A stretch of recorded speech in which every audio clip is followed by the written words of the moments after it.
bad angle. It's not a bad angle at all.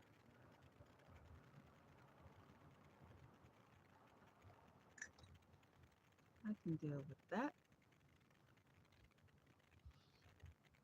Uh-oh. Make sure my,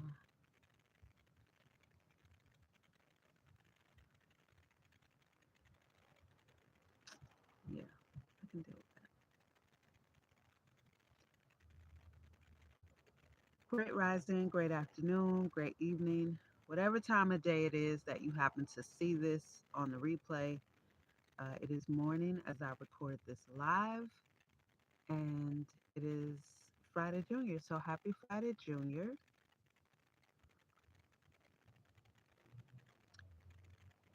It's a pretty special Friday Junior and a pretty sad Friday Junior.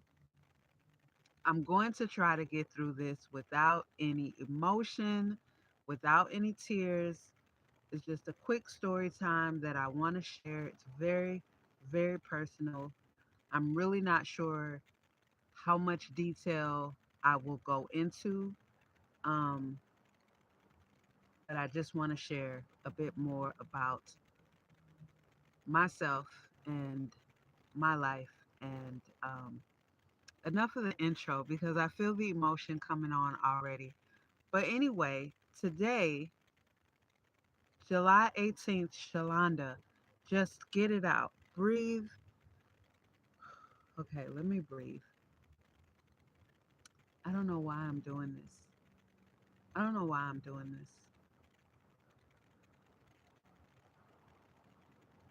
Well, because this is something that I started when I was 12, and it's a part of me as being my own therapist. It's what I do. So, on this day, July 18th, 1993, when I was 18 years old, I gave birth to the sweetest little baby boy. He was his dad and I's second child together. And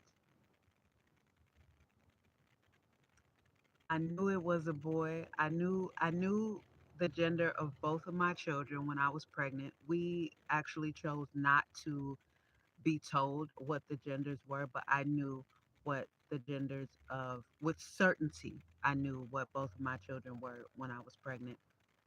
With my son, I knew he was my son the moment I found out I was pregnant. I knew that was my son. And he's just the cutest little guy. Um, and today is his 31st birth anniversary, my 31st birth giving day. And it's bittersweet because, like, our whole story is bittersweet. Our entire story is bittersweet. But especially his portion of it because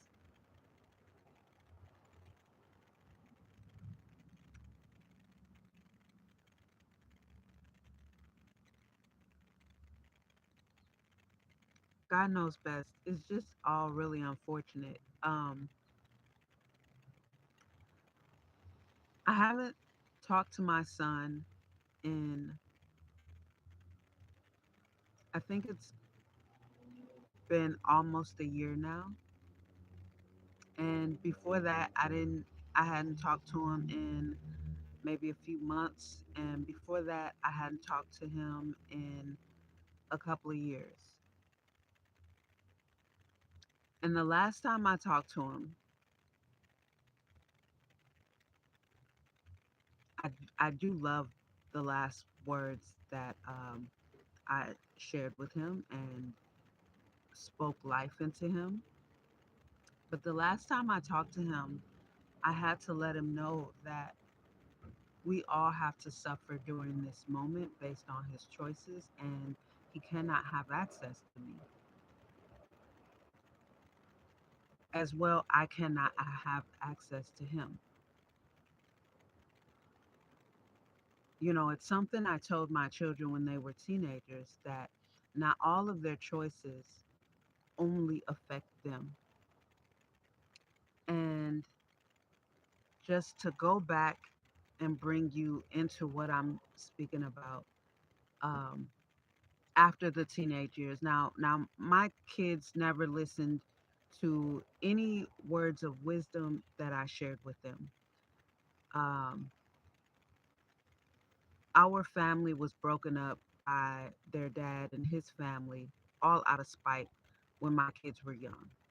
My their dad actually still has this deeply rooted love hate for me leaving the abusive relationship as the teenager that I was, you know. And so he really had it out for me. And with the help of his family, he was able to completely split up our family. And I don't have any family that stood stood by my side or helped me or anything like that. So it was just me fighting with his family. And um, because I won on my own through the courts, they decided to go behind my back and without me knowing, take their own initiatives and lie and deceive and end up essentially stealing my kids away from me. So fast forward to when they were teenagers, like when I say stole them away, that's exactly what I meant. Stole them away, moved them to a different state. I didn't know anything about what was going on. And so words started getting to me through the grapevine, through mutual people that we knew. And fast forward to when they were 13, 14, when I actually found them, and they requested to live with me. They told their great grandmother, who was the wicked one behind all of it. So she of course didn't like it. None of them liked it. But anyway, they did come back to live with me. And by that time, their head was so full of nonsense. It was crazy because although they were teenagers and although I was showing them, I was like, I never said anything to my children that I would regret. I never said anything to my children that would have hurt me as a child, because I've been there. My mother has said things to me that has crushed me as a kid, and I vowed as a kid to not ever be that type of mom, and I wasn't. I have no, I chose not to be the typical black mom. I chose not to be that because I didn't like that. So I wasn't that. I was very engaged with my teenagers, and I let them know that, okay, now that we're back, reunited, my job is to prepare you for adult life. And as a youngster who became my own therapist, communication is my love language, meaning I communicate very openly with myself. I believe love languages are whatever it is that you do with you to make yourself feel comfortable and validated with yourself. I don't believe anything is external. I don't believe in putting that weight and that pressure on anyone else, because no one else can feed your soul the way you can. So a love language begins with you. So I don't lie to myself. I don't baby myself. I don't coddle myself. And I don't um, give myself grace, as we like to say in the Black community. God gives me grace. I give myself discipline. I let myself know when I'm slacking or when I'm fucking up. And so communication is my love language. And I figured that out when I was a youngster. So at 12, when I became my own therapist, that was one thing that I always did. So with my kids, I did the same thing. I was a very, very open communicator with them. I would even set them down at the table and give them the floor to speak because, like I told them, this is just a story to people, but this is our lives. Our this is our life. These are our memories. Our family was broken apart. This isn't a story for us. This is our life. So we can't just live in it as if it's a story. To other people, it's a story. This is our life. You guys were young, so I would set them down and just give them the floor. Is there anything you want to say? Is there, even when they would fight, we would sit at the table. Y'all got to communicate, and my son is very much like me, and my daughter is very much like their dad. So he would be willing to communicate. He would express himself. He would say how he felt to his sister. Um, and she would just close off and shut down and wouldn't want to say anything until it was fire and venom on the end of it when she was angry. So with that, my son and I was able to communicate very well. Even when he was angry, even when I did things that he didn't like because, like for example, just getting to where we go. When he was 21, he had moved out already, and when he was 21, he got set up in some nonsense with one of his paternal cousins. Ended up getting into a fight. He lost. My son is not a street boy at all. He's not a street boy at all. He's not a tough guy. He's not anything like that. So he ended up getting into a fight. He didn't come out on the winning end, and he also lost his phone or something like that. So I got him a phone. I chose. He didn't ask me. He didn't ask me. I chose to get him a phone, put him on my phone plan. He didn't. I didn't ask him to pay the bill, so this increased my bill. And these are all things that I chose to do because I felt that he genuinely was set up by this snake cousin of his. He wasn't set up to be jumped, but he was set up to go to this party with her and her new man where she knew her former man was going to be, and it was the cousin's house of her former man. Just some snake shit. But she didn't tell him all of that. She didn't tell him that she knew her former man was going to be there and that she was going there with her new man to make her former man jealous. She didn't tell him that. So he didn't know any of that until he got there. So um, I got my son a phone and I told him, and I got insurance on the phone for him. And I told him, if you mess up this phone in any type of way, you're going to have to pay for the repairs or a new phone or whatever. I'm getting you insurance on the phone. I'm paying the bill. I'm not asking you for anything. But if any damage happens to the phone, it's going to have to come out of your pocket. He had the phone for 4 months. It was damaged. Um, we go to T-Mobile. Come to find out, they open the phone. Come to find out there was water damage. Now he wants to open up and tell the truth. Yeah, it dropped in the puddle or whatever the hell happened.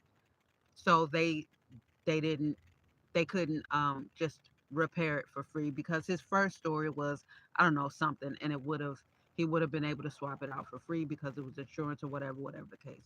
With the water damage, no, you're gonna have to pay for it. He didn't have the money. Another thing, when they were teenagers, I told them, life is not easy no matter which road you choose. If you choose to sit on your ass and do nothing and be a bum and a beggar, that's not easy. If you choose to get out there and grind and figure it out and work for everything that you want, it's still not easy, but you got to choose your uneasy road. Both my children chose the uneasy road of just being lazy and thinking everything should be handed to them without them putting in any effort at all. Although this is not something that I showed them, I was not the biggest influence in their life. Their paternal family was, because all of their paternal family was in Minnesota. None of my family is in Minnesota. They don't even know my family. All of my family is in St. Louis. None of, like, I don't have any family that supports me at all. So I was not the biggest influence in their life. So it doesn't matter that I showed them. It doesn't matter that I worked, as well as they saw me being a freelance makeup artist. They saw me building my clientele. They heard me speaking life into them of being entrepreneurs, just figuring out from their own skills, talking to my son about going to trade school. You can be an electrician and then do your own thing from there.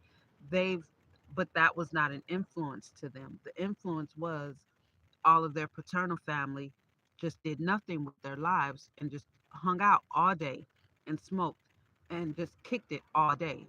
And of course, that's what young people are going to be attracted to if they're lazy. So that's what it was. So at 21, he didn't have the money to get it redone. And, also threw it up in my face and reminded me that he didn't ask me to get the phone for. No, you didn't ask me. I chose to. So I'm not throwing it up in your face that you didn't ask me. So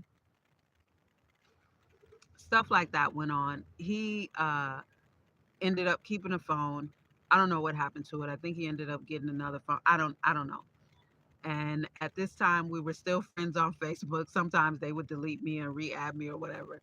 So he woke up, all of his morning posts on Facebook would be of him with the eggplant emoji, you know, boys. You know what I'm saying? If you have a son, even from Pampers, when you change their first pamper in the morning, that little thing is, it is up there until they release. So I'm thinking, so then he calls me and asks me for $60 for his phone bill. I tell him no. I told him, ask all your people, you know. I said, ask some of these chicks on Facebook, you wake up with the eggplant emoji. Clearly, you don't know how to use that thing. I said, but you're not going to pimp me. Now, this is after, about a year after, he ruined his phone that I had got him on the phone plan. He didn't have a bill, none of that. Brand new phone. So he calls me by my first name and, upset, and he hung up the phone. Right. So it was so funny to hear him call me by my first name. All right, whatever, Shalanda. All right. So he hung up mad. And I think he was around 22 or whatever by that time, or about to be 22. So shortly after that, um, I ended up moving. A couple years after that, I moved to Arizona, and um, I let my daughter know he wasn't talking to me or in communication with me. At this time, I was in communication with my daughter because they both yo-yo me whenever they want to. They yo-yo me. They pick me up, put me down for however long they want to. So I called my daughter because I knew her and my son were always in communication. Even if she had done some fuck shit and he was mad at her, he absolutely loves his sister. And so I was just letting her know that I'm moving to Arizona because, again, I know what that feels like to have your mom leave the state and not even tell you. Like, my mom just burnt out, on top of the fact that I was waiting for her to come and get my kids and I when they were toddlers before their dad and paternal family joined and ganged up against me to steal my kids. So she never showed up. I found out from my brother, who was in prison serving a 23-year prison bid, that my mom was no longer in the state. So I know what that felt like. So just as a courtesy and out of respect for my children, I called my daughter and let her know that I was moving to Arizona. She was 23 at the time, so he was 22. And they were shortly about to have birthdays. So I moved to Arizona. I was in Arizona for probably not quite a year.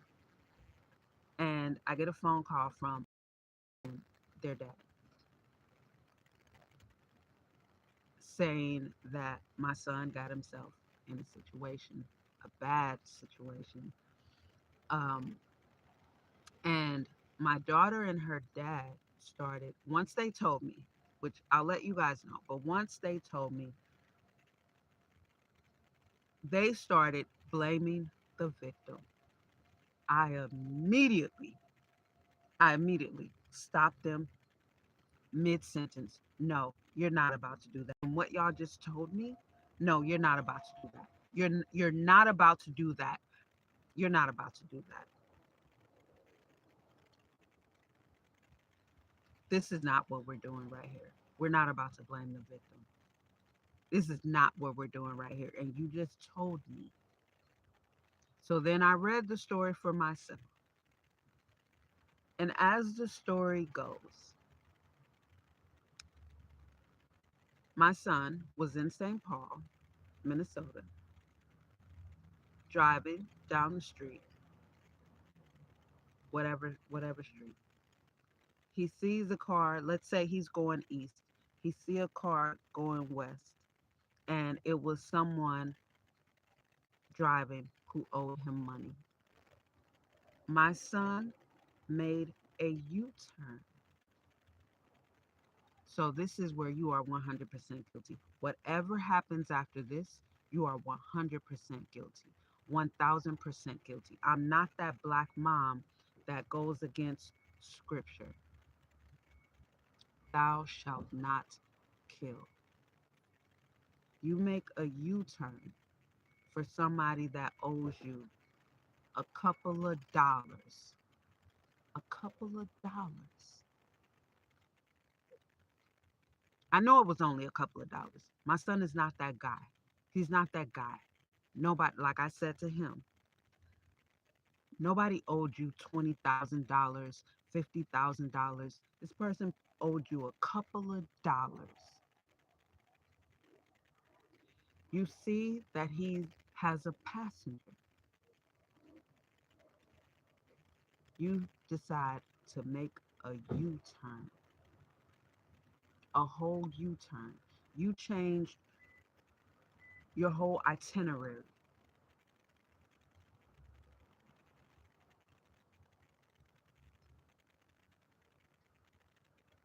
to make this U-turn,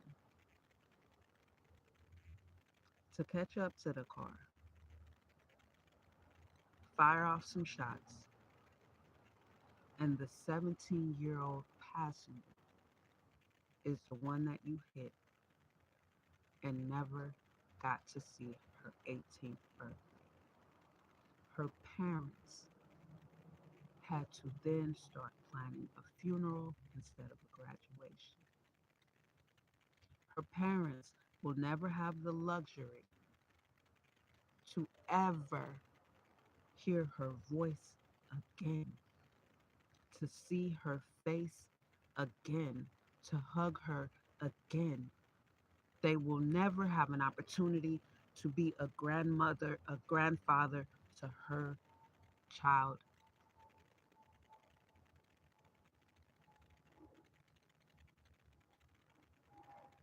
So we're not going to blame the victim.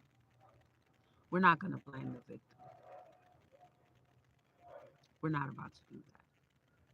We're not about to do that. You made a U-turn.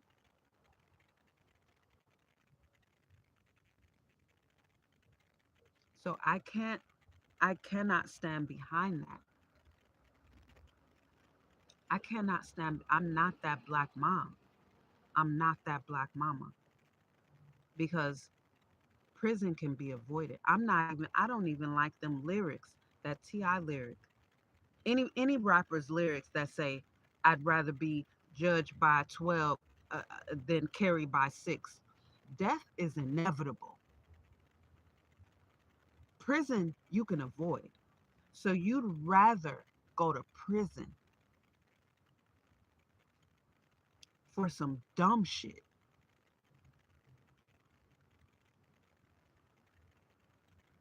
Whereas death is unavoidable. Every soul shall taste death. Everyone's going to die. Everybody's going to die. It's just a matter of time. From that first breath out of the womb, you're on a time clock. You're on a time clock. but you'd rather have your children see you in prison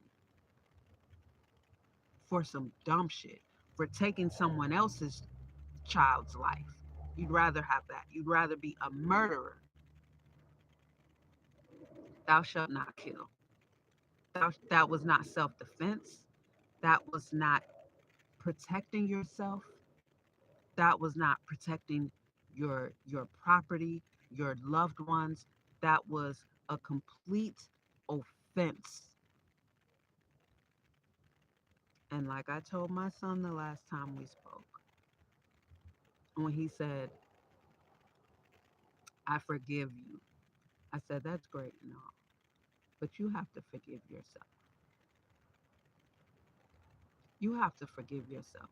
It's your actions that replay in your head as to why you cannot close your eyes.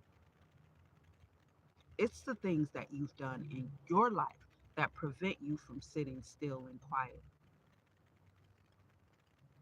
Because I've never said any harsh words to you that I have you as a son fucked up. Like, why would my mom ever say this to me? My last words to him was, you're a whole god.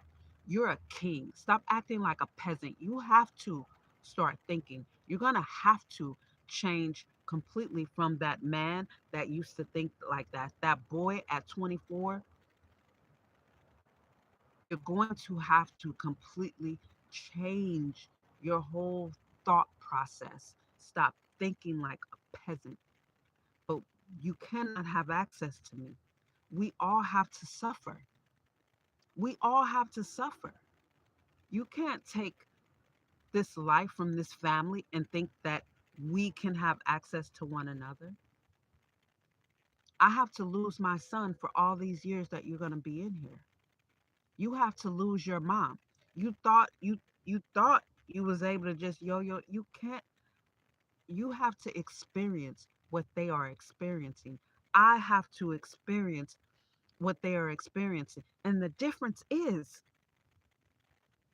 at the end of the day, I can see you again. At the end of the day, I can hear your voice again. They will never, ever, ever. It's all going to be posthumous from here.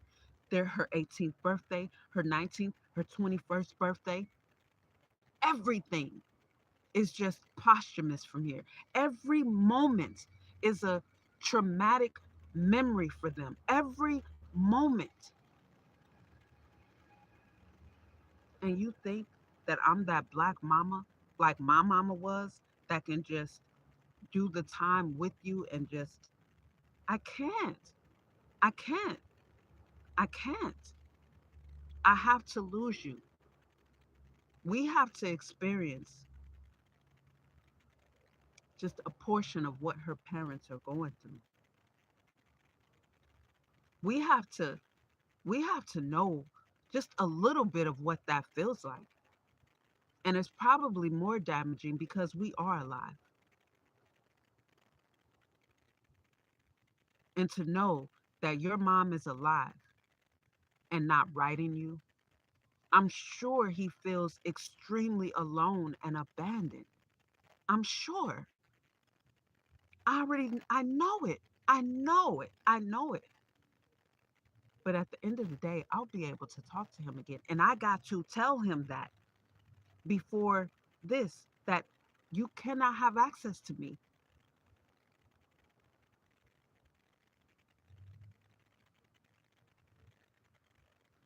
When the last time her parents saw her, they never imagined that would be their last time seeing her. These are little things that we all take for granted. We just assume that when we say whatever we say to our loved one, that we're going to see them again. And no God ever promised us the next moment. I don't even know for a fact that I'm ever going to see or talk to my son again. I may not be alive. He may not be alive at the end of his sentence. We don't know that. All I know is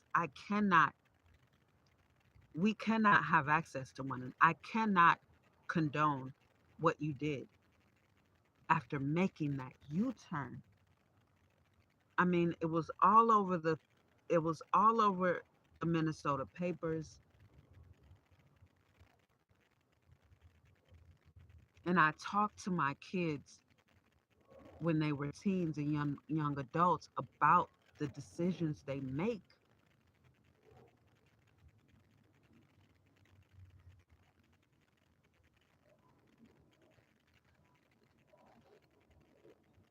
And we make these decisions and just think nothing of it until after the fact. If we can't have 2020 foresight, hindsight, it's kind of irrelevant. 2020 hindsight isn't going to help the damage that we do in our present decision making. So it is a very bittersweet 31st anniversary for my son.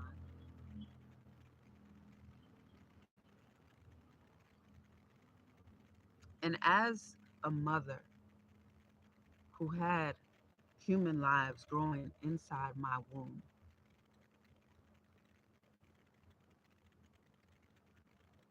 I can't even begin to fathom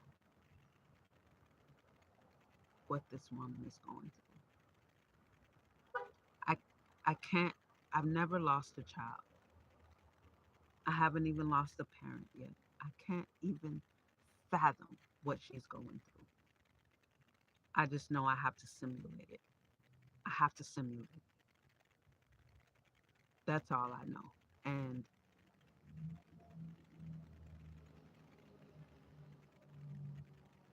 it's the part of a decision that my son made that I had to tell him we all have to suffer for your decision. We all. Even the man that was driving. I can't imagine.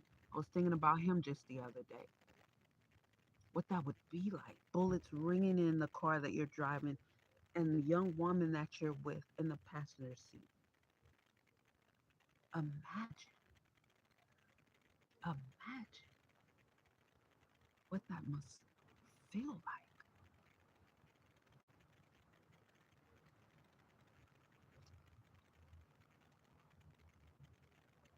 And my son caused all of this, and I'm supposed to do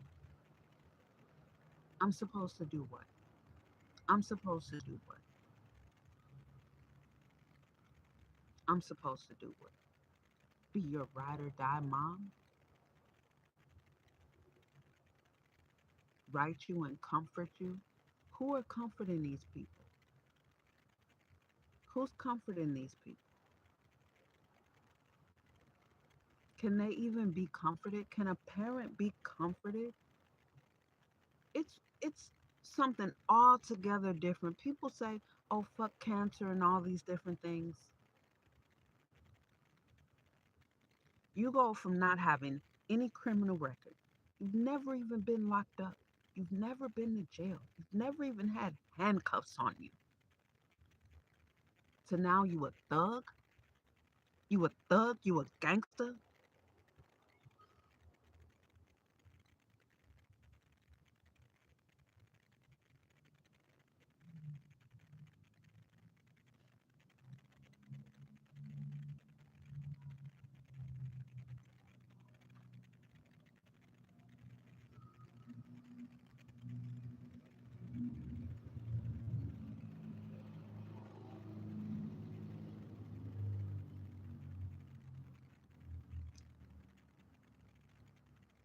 Regardless of what it is, it doesn't have to be this extreme. But the lesson that I want to leave on this line, if it's never been clear in anything that I've ever said or posted across all of my social media over all these years, which is something that I talk about heavily, is stay present and be very cognizant of the decisions that you make. Be very cognizant of the decisions that you make, no matter what they are. No matter what they are. There are so many people right now in 2024, going into 25, that are regretting the decision they made to get that jab instead of holding on to their morals and saying, you know what, fuck this job. I'll do something else, but I'm not getting that jab. I've heard people regret it, and now they're blaming them. Well, well, well, it was an option. It was an option. They didn't force you. They said if you want to keep your job, you have to get the jab. That's a choice that they're giving you. So now when they're coming out saying, we didn't force you, I agree with them. They didn't force anyone, they gave options. And people who have a weak mind chose to go against their own morals. People got that jab that didn't trust it, that didn't believe it, that weren't wholeheartedly for it. I've heard them. I've heard them. I'm not talking about those who believe in it and even though they got sick afterward, I'm not talking about those. I'm talking about those who did not believe in it, who did not believe in it from the jump. And now, some of them may have respiratory issues. Some of them have some internal issues that they didn't have before that are never ever going to go away. It can even be something like that. It doesn't matter what it is.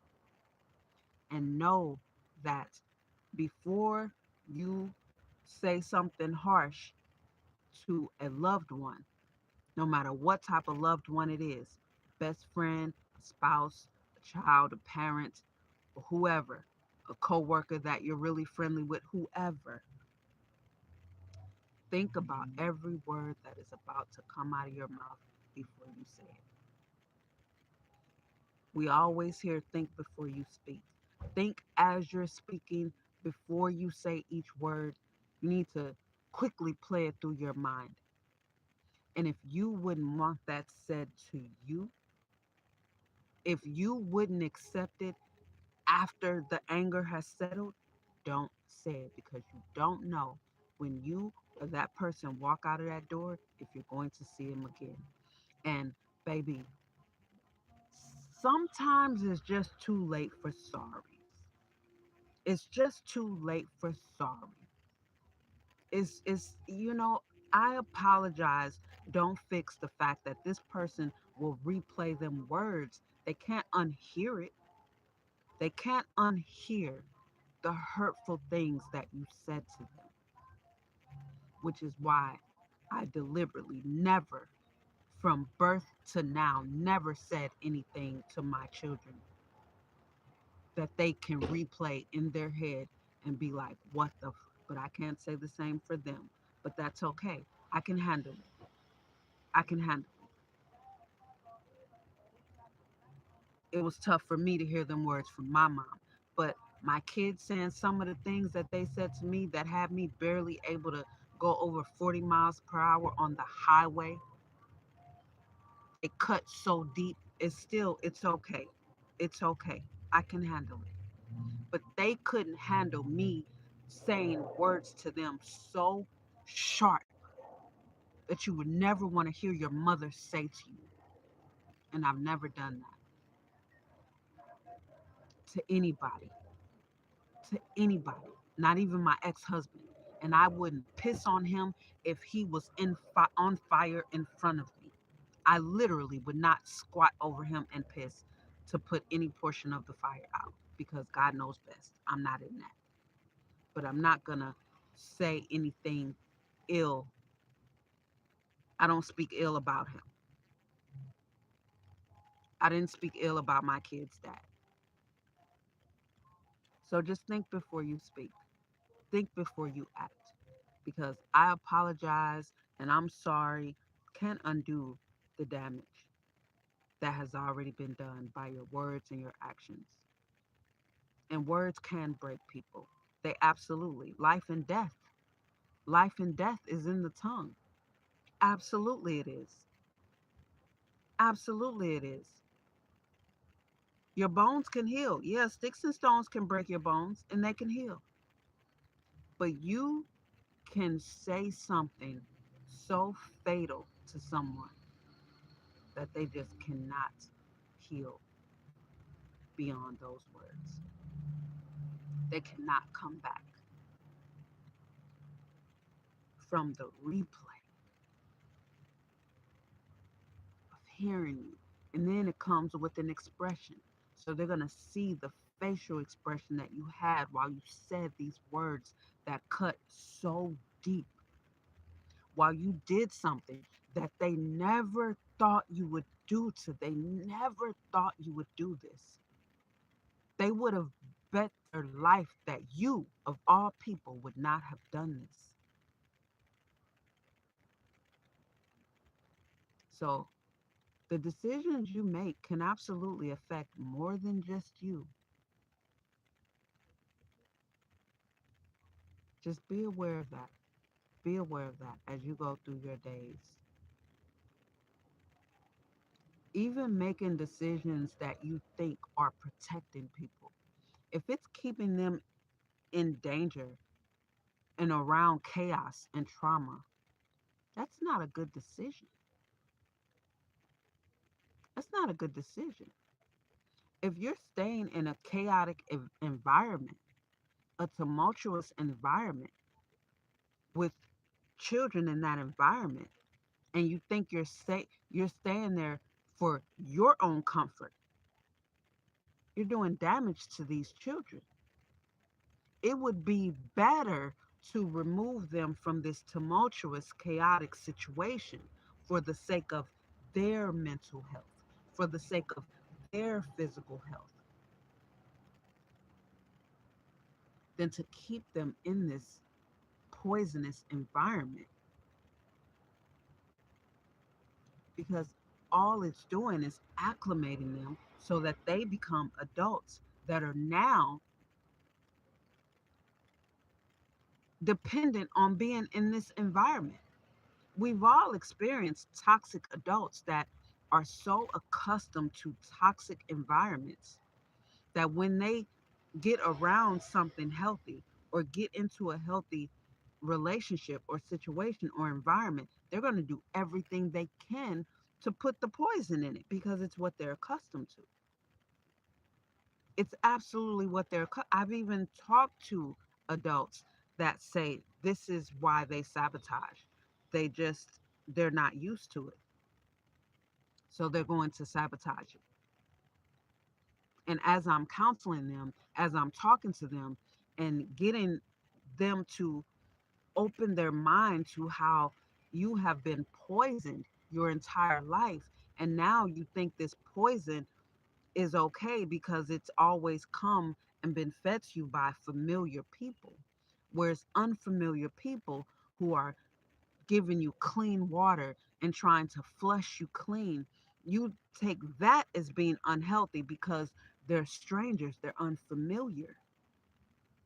So you take that unfamiliarity and this sanity and health as, it feels good, but that's weird. It's weird. So let me sabotage it. You have to understand that you are toxic and you are fucked up. You have to recognize that. So just know that making the choice to stay in a toxic environment is affecting everyone around you. And maybe you're the one that's been affected by those who made that choice for you when you were a dependent to stay in a toxic environment. The same with my children. As teenagers, when they were in a healthy environment because they were in a toxic environment their whole life, they came from a healthy environment from being with me when they were young. Their dad and his family completely stole them away from me, put them in a toxic environment just to spite us. They were in that environment for 8 years. It became normal because everyone on their paternal side is toxic. So it was normal. But then here I come. Again, they had forgotten what their life had started off like. So now this is so unfamiliar. And although I like it, I like the cleanliness of it. It's work, and that part I don't like. I don't like the work of it. I don't like the work of having to be disciplined. I don't like the structure. I don't like that because I'm accustomed to chaos. I'm accustomed to um, disorder, dysfunction. So now, who are you? Who are you? And like my son said to me one time, where was your family at, bitch? Well, like I told you, I don't have any family. That's my point, Dontrell. That is my point. And I had to make that point again the last time we spoke. And I think he got it. I think he started to get it at least because his silence was very loud. And I could tell, even over the phone, that he was listening.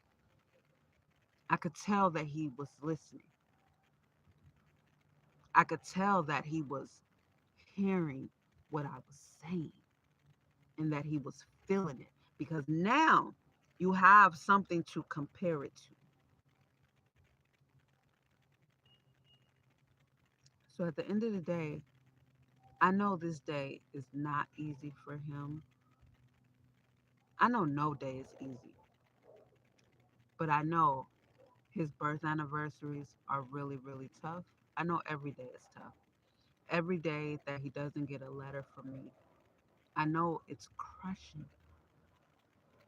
I know it's crushing. So I talk to him spiritually and telepathically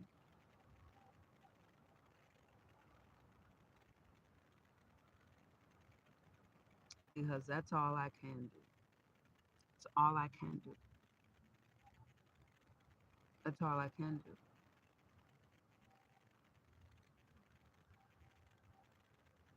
And I think it's very unfortunate. But God knows best. God knows best. I don't believe things just happen haphazardly. And I pray for him regularly that God is guiding him and that he is allowing himself to be guided. The couple of times we spoke,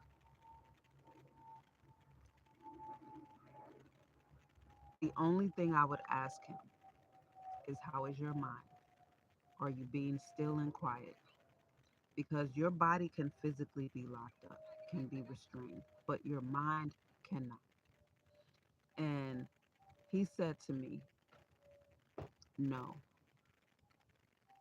I try, but every time I do, I get sad.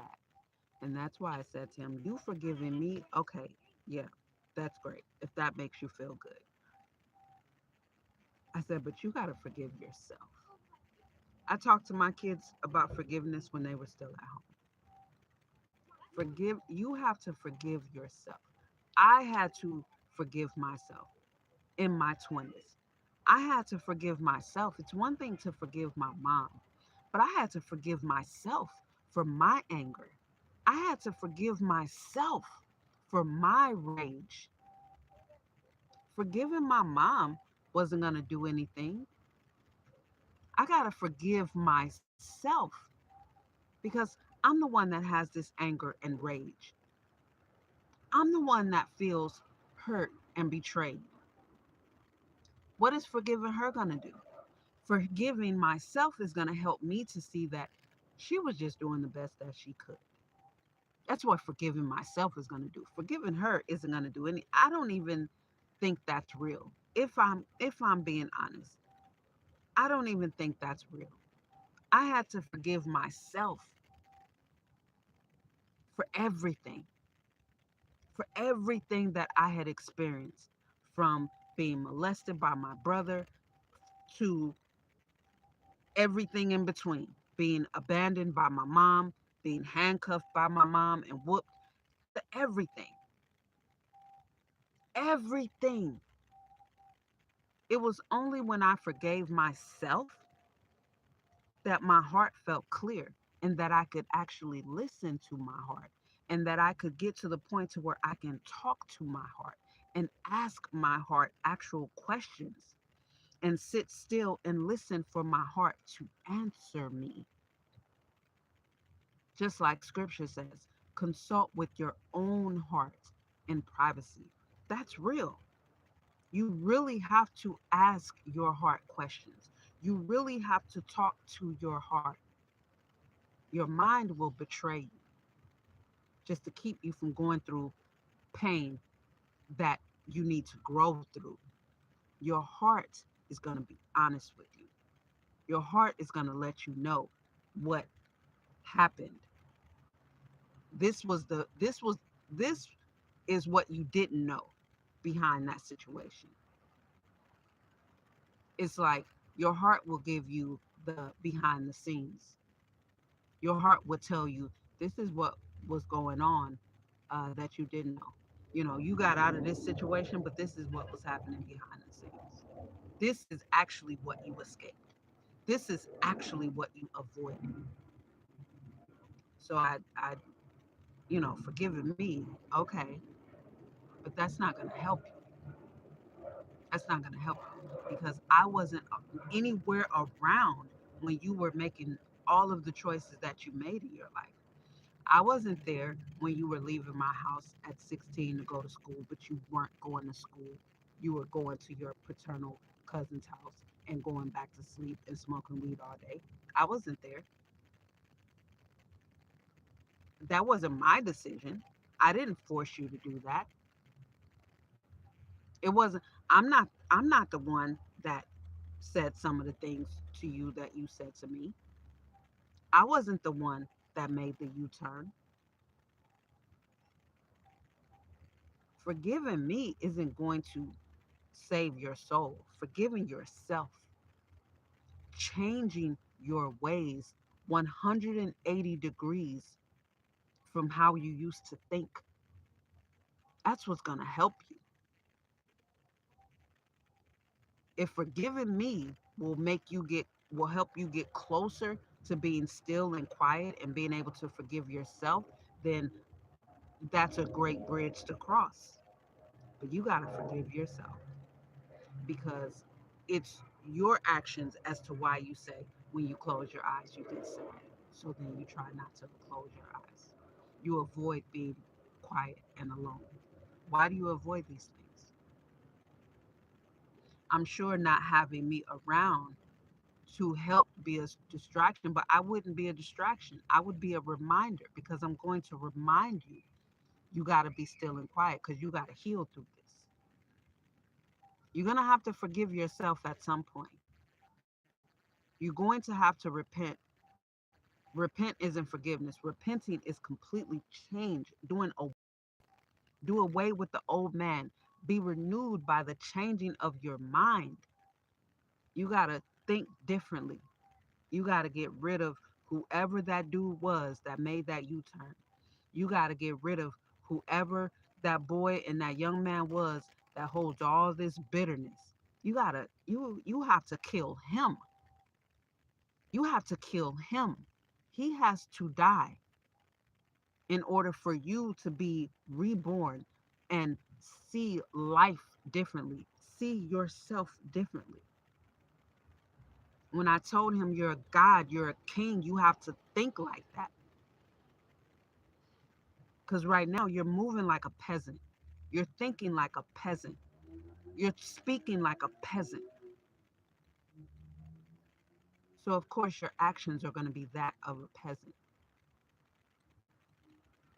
Forgiving me isn't going to change that.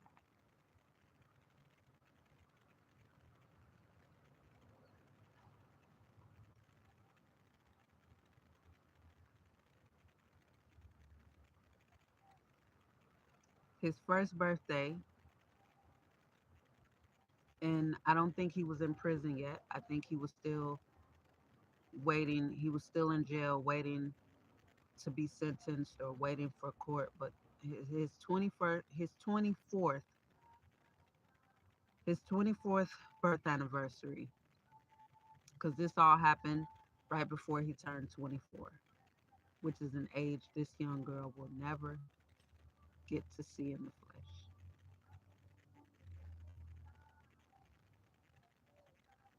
So it's been 6 years. Um, and it's just really unfortunate. It's unfortunate that such a sweet young boy who he wanted to be a street boy. He wanted to be a thug. He wanted to be a street boy so bad. And I used to ask him, why? Your dad's not even a street dude. But he wanted to be. His dad wanted to be a street dude. Soft as cotton. And this is, I saw firsthand products of environment because they grew up in North Minneapolis around real street people, around real street dudes on the low end of North Minneapolis. But y'all are not street dudes. Y'all are not street dudes at all. Y'all can't even fight. Y'all can't even fist fight. You don't even have hands. Your dad doesn't even have hands. He only got hands for women. You don't have hands. You're not that guy. But now you want to be a tough guy. And it cost a young girl her life. Because you want to be a tough guy over a couple of fucking dollars. A couple of dollars. These parents will never see their child again because the dude driving the car she was with owed you a couple of fucking dollars.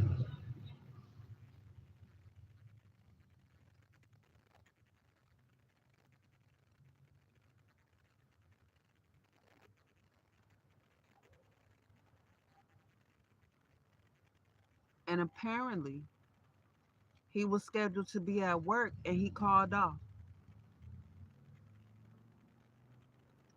Like, you're as wrong can be. How can I not suffer with her parents?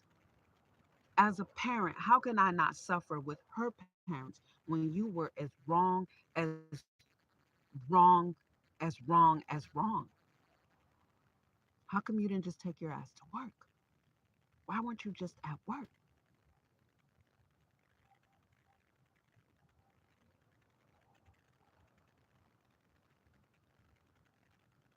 Questions where the answers don't even matter at this point. Like, they're just rhetorical.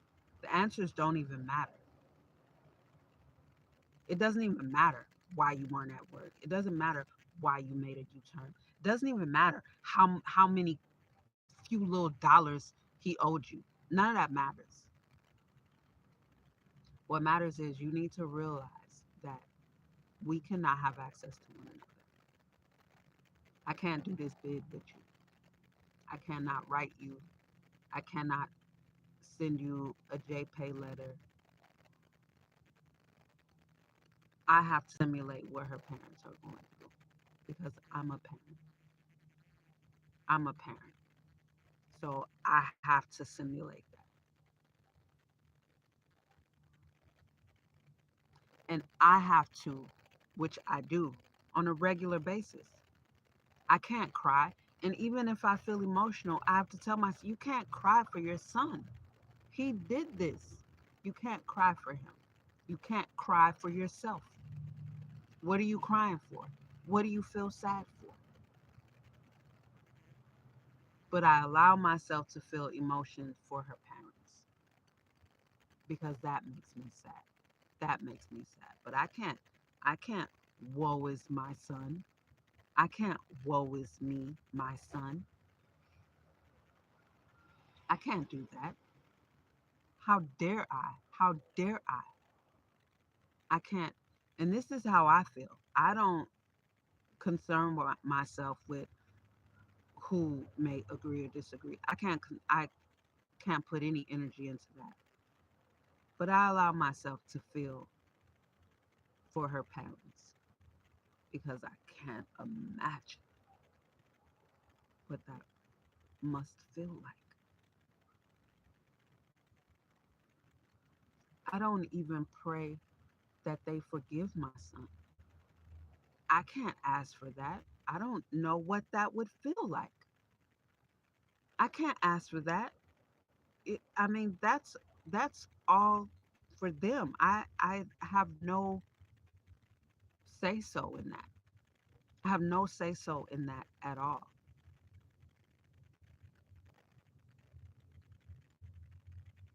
At all. I don't know what that is. I don't know what that is. So, because what would I be asking? What would I be asking? I can't even delve into that. I don't know. I don't know. That it seems ridiculous to me. I ask I don't even ask anything about that. My hope is that they forgive themselves for any hatred that may want to pile up in their heart, because that is going to hurt them. That's my only hope, is that they don't allow any hatred to consume their heart. That's it. That's it. Um, but even that, God knows best. God knows best. You know, God knows best. Them, the dude, everybody could be preparing for the day my son gets released for retaliation. I don't know if they're preparing for me to actually experience what they're experiencing. I don't know. I don't know. That's all out of my hands. I just know I have to simulate it. That's all I know. I have to simulate what they're going through, and it's just unfortunate that I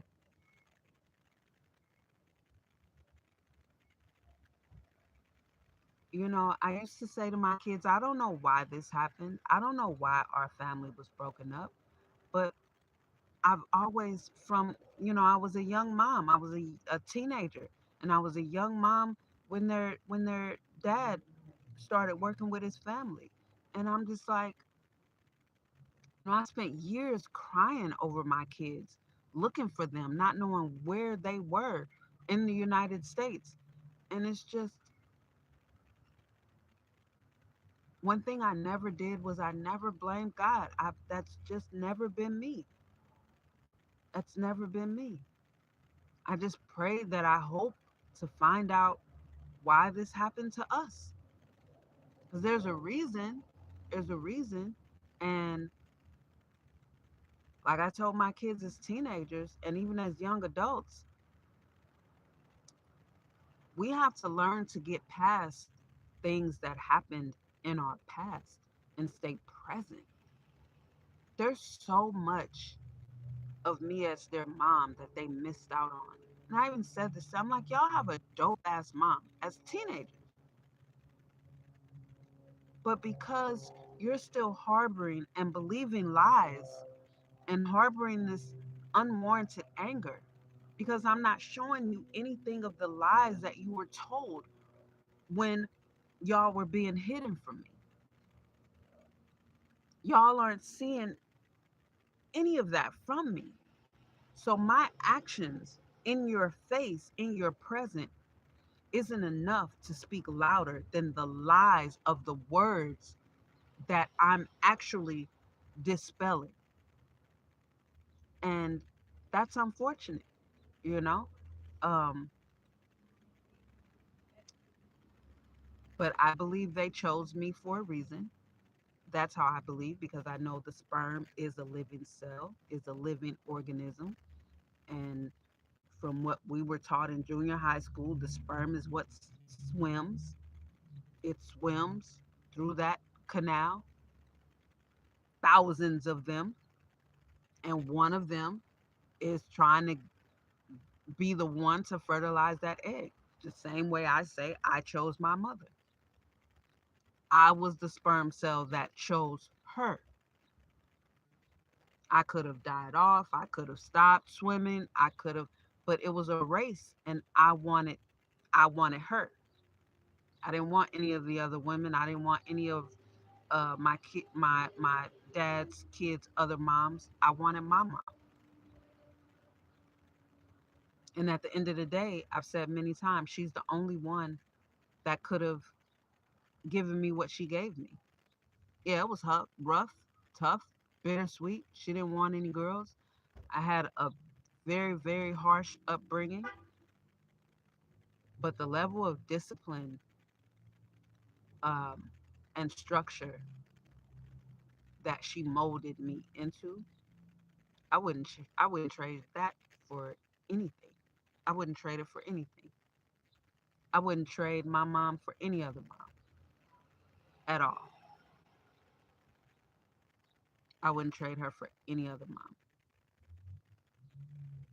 And I tried to get my kids to understand that. And their friends even tried to, get them to see that y'all got a dope mom. Like y'all's mom is really dope. She's really dope. Like y'all really got a dope mom, and y'all just don't even y'all refuse to see it.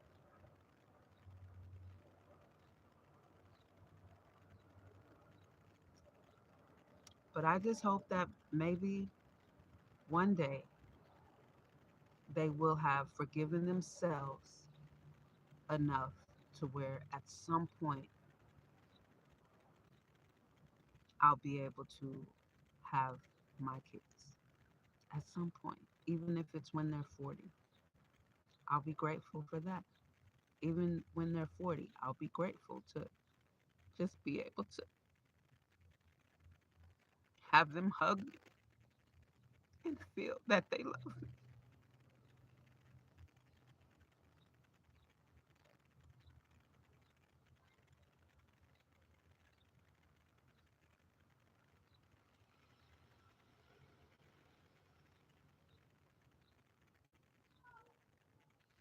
So, happy 31st anniversary.